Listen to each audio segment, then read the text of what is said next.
Bilim insanları, gece göğünün en parlak yıldızlarından biri olan Betelgeuse, ne olduğunu hala tam olarak anlayamadıklarını söylüyor.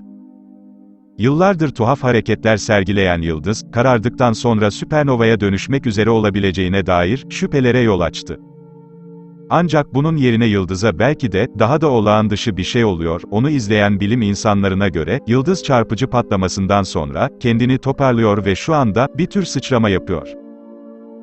Bu, Hubble Uzay Teleskobu ve diğer ekipmanlardan elde edilen verileri kullanarak, yıldızı patlamasını ve sonrasındaki etkileri gözlemleyen, bilim insanlarının vardığı sonuç. Bilim insanları yüzyıllardır Betelgeuse'e hayranlık duyuyor. Gece gökyüzümüzdeki en parlak yıldızlardan biri ve, yaklaşık 200 yıldır atımlarının düzenli ritmini izliyorlar. Ancak yıldız 2022'de, farklı bir şekilde hareket etmeye başladı. Bilim insanları, yıldızın kelimenin tam anlamıyla patlayarak, büyük bir yüzey kütle atımı ürettiğinden şüpheleniyor. Bu, kendi güneşimizden düzenli olarak fırlatılan, koronal kütle atımlarına benzer bir süreç. Ancak Betelgeuse'deki patlama yaklaşık 400 kat daha güçlüydü ve birçok yönden eşi benzeri görülmemişti.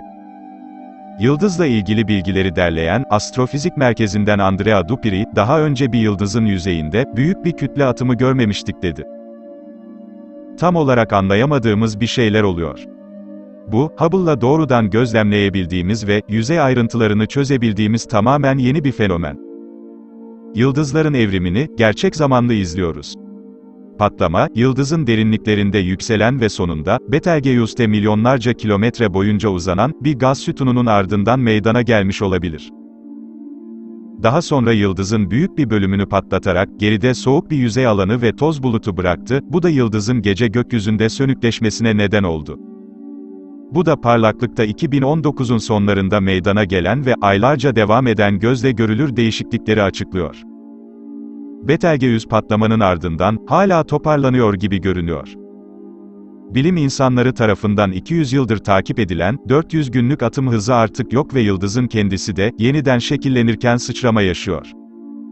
Bilim insanları hem patlamalarının hem de, kalıntılarının hikayesini açıklayabilmek için, çalışmalarını hala sürdürüyor.